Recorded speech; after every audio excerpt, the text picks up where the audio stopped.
2022년 7급 20번 문제입니다. 이 문제는 좀 어렵다는 평을 받는 문제인데요. 한번 제가 푸는 대로 따라서 풀려고 한번 생각해 보세요. 사고를 따라오셔야 됩니다. 제일 처음 뭘 읽어야 된다고요? 추론할 수 있는 거 이렇게 읽어야죠. 추론 문제 푸는 원리 그대로 적용하는 거예요. 추론 들어가 있고 그 다음에 딱 문제를 들어가 보면요. 이번에는 식물, 잎, 기공 뭐 이런 거 나옵니다. 그럼 과학 관련되어 있구나. 과학 중에서도 소재가 뭐죠? 생물입니다. 생물. 생물 소재다. 생물 소재는 오히려 다른 문제보다 명확해요. 문제 푸는 것보다. 어떤 메커니즘, 작동 메커니즘만 파악하면 되거든요. 절대 딱히 어렵지 않습니다. 제가 지금 문제 푸는 거 그대로 따라가 보세요. 기공이 무엇인지 나와 있어요. 이거 열심히 읽을 필요 없습니다. 그 다음에 굳이 뭐 보면은 기공은 공변세포에 따라 가지고 열리고 닫힌 게 결정된다. 이 정도 처음에 봐주시면 되는 거예요. 그리고 이 글의 원리 여기 딱 나오네요. 어떤 원리를 설명하는 거냐. 공변세포의 부피가 무엇이 공변세포의 부피의 변화를 일으키는지 그걸 이제 알려고 한 거죠. 자, 그러면 이제 글을 원리를 어떤 거 파악해야 된다고요? 무엇이 공변세포의 부피의 변화 일으키는지 보시면 돼요. 자, 그러면 햇빛이 있는 낮이라고 되어 있습니다. 햇빛이 있는 낮에. 그 다음에 그 뒤에 청색강 이런 거 다 따라서 여러분들이 기억하려고 하니까 이런 추론 문제가 망가지는 거예요. 어떻게 읽으면 된다? 햇빛이 있는 낮에. 자, 잘 보세요. 결국은 공변세포의 부피의 변화를 일으키려고 하는 거예요. 공변세포의 부피에 어떤 게 영향을 일으키는지를 보려고 하는 겁니다. 햇빛이 있는 낮에 블라블라블라 이어져가지고 문장 단위별로 양성자 펌프, 그 다음에 양성자 펌프에 따른 칼륨 이온들, 그리고 그거로 따라서 물의 변화, 그 다음에 자 여기 공변세포의 부피가 커져서 기공이 열린다. 이렇게 가는 거죠. 그러면은 햇빛이 있는 낮에는 공변세포의 부피가 커져서 기공이 열린다. 이렇게 여러분들 끊어주시면 되는 겁니다. 자, 그 다음에는요. 햇빛이 없는 밤이 되면 이렇게 보는 거죠. 역시 마찬가지예요. 그 다음에 뭐 양성자 펌프, 칼륨이온, 염소이온 본 다음에 이건 나중에 정확하게 확인하면 되는 거고요. 세포의 부피가 작아져서 기공이 닫힌다. 공변세포 부피가 작아져서 기공이 닫힌다.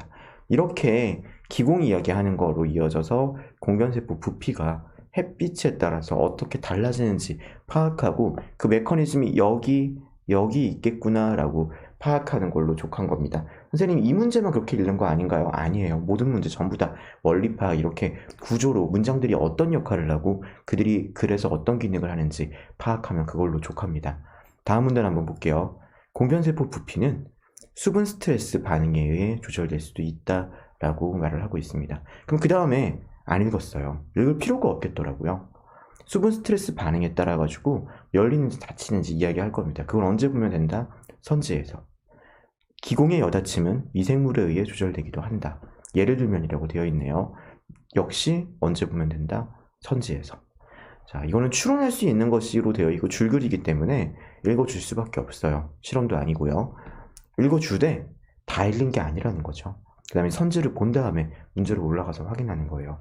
제가 이야기 드리는 이거 절대 허투루 듣지 마세요, 여러분들. 문제 풀 때 반드시 따라서 똑같이 할 수 있어야 됩니다. 그게 여러분들 실제로 합부를 가리는 거고, 언어 점수가 왜 안 나오느냐? 이런 문제 풀이가 안 돼서 그래요, 여러분들.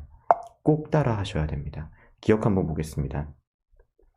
동일한 공변세포 안에 있는 칼륨세포의 양은, 자, 여기가 이거 가지고는 어디로 올라갈지 몰라요.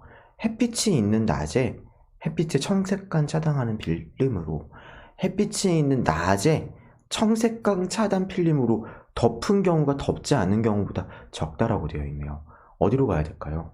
햇빛이 있는 낮, 이 부분으로 가야죠. 그리고 청색광이 이제 어떤 역할을 하는지 이제 확인을 해주는 거예요.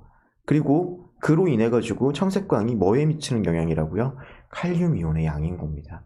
자, 이 생각을 하면서 읽어주고 이런 독해가 훈련이 돼 있어야 돼요. 청색광은 뒤에 보면 어떻게 된다고요? 칼륨 이온을 공변세포 안으로 들어오게 하네요. 청색광은 칼륨 이온을 공변세포 안으로 들어오게 합니다. 그럼 청색광을 차단하면 어떻게 될까요?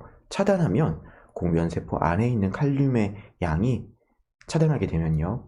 그렇지 않은 경우보다 더 적어지겠네요. 맞는 말이다. 이렇게 판단해 주는 거예요. 메커니즘 어디에 읽어야 되는지 여러분들 정확하게 봐주셔야 하는 거죠. 기억 없는 거 지워주시면 됩니다. 그 다음에 어디 보죠? 니은 보는 거예요. 니은 보면요. 이번에는 뭐라고요? 수분 스트레스를 받은 식물. 그러면 어디로 간다고요? 이제 여기 수분 스트레스로 받은 식물로 가는 거예요. 수분 스트레스 받게 되면은 뒤에 이제 메커니즘 통해서 어떻게 되는지를 보니까 호르몬 A라고 나와 있고, 중요한 건 뭐라고요? 세포의 부피가 작아져서 기공이 열리지 않는다 보는 겁니다. 자, 수분 세포를 받은 식물이에요. 기본적으로 기공이 열리지 않아요. 그런데 햇빛이 있는 낮이라고 되어 있고 양성자 펌프의 작동을 못하게 하면이라고 되어 있습니다. 햇빛이 있는 낮에는 기본적으로 어떻게 되어 있었냐면 기공이 열린다라고 되어 있어요. 근데 수분 스트레스를 받으면 어떻게 된다고요? 기공이 열리지 않는 거예요. 그러면은 이거 뭔가 이상한데 생각하고 양성자 펌프를 한 번 더 햇빛이 있는 낮 메커니즘에서 찾아보는 거죠. 양성자 펌프가 작동하면은 어떻게 된다고요? 기공이 열리게 하는 그 메커니즘이네요. 작동 못하게 하면은 기공 안 열리겠네요. 수분 스트레스는 아예 기공이 열리지 않는 거고요. 이거 말이 안 된다. 니은 X 쳐주시면 됩니다. 니은 있는 거 지워주세요. 디귿 보는 거예요. 호르몬 A를 분비하는 식물이 햇빛이 있는 낮에 보이는 기공 개폐 상태. 호르몬 A를 분비하는 식물이라고 되어 있습니다. 아까 전에 마침 니은을 보면서 호르몬 A를 발견을 해서 좀 쉽게 볼 수가 있습니다. 그게 아니어도 여러분들 이렇게 A 같은 경우는 딱 한번 딱 보시게 되면은, 그래서 지워보시면요, 호르몬 A는 쉽게 알파벳은 눈에 띕니다. 선생님, 알파벳이 아니면은 어떡하나요? 어차피 햇빛이 있는 낮에 보이는 기공개폐 상태와 호르몬 A면요, 여기 위에 메커니즘에 없으면 이쪽 아래에 메커니즘이 있거든요. 그거 한번 확인해 주시면 되겠죠. 자, 그리고 호르몬 A를 분비하는 식물이라고 되어 있어요. 아까 전에 보니까 뭐였죠? 수분 스트레스. 기공이 열리지 않는다고 되어 있어요. 어떻다고요? 햇빛이 있더라도 기공이 열리지 않는다고 되어 있습니다. 그러니까 다치는 거예요. 자, 병영균에 관련된 식물이네요. 미생물이겠죠? 미생물 조정 부분. 자, 병영균이라고 되어 있네요. 병영균에 감염되는 경우는 독소가 만들어지고 어떻게 된다고요? 기공이 닫혀 있어야 할 때도 열려 있다고 되어 있네요. 닫혀 있어야 할 때도 열려 있는 거죠. 그러니까 개폐 상태가 어떻게 되어 있죠? 앞에 건 닫힘, 뒤에 거는 열림. 다르다가 되네요. 정답은 3번 골라주시면 됩니다. 이 문제 푸는 과정, 그 과학 문제라고 어려워할 필요가 없어요. 문제 푸는 메커니즘과 여러분이 풀이의 방식만 딱 정해져 있으면요, 자신감 가지고 푸시면 돼요. 물론 이렇게 좀 뛰어넘고 글을 넘어가다 보면 그거를 찾을 때 좀 당황할 수 있지만요, 여러 문제를 풀어보고 해봤자 글 800자입니다. 800자는 뭐 지금은 좀 글을 안 읽다 보면은 양이 많다고 생각할 수도 있겠지만요, 800자는 정말 짧은 글이에요. 그 정도 문제 푸시는 건 여러분들 아무 문제 없을 거라 생각합니다. 연습 한번 해보세요. 분명히 좋은 결과로 돌아올 거예요.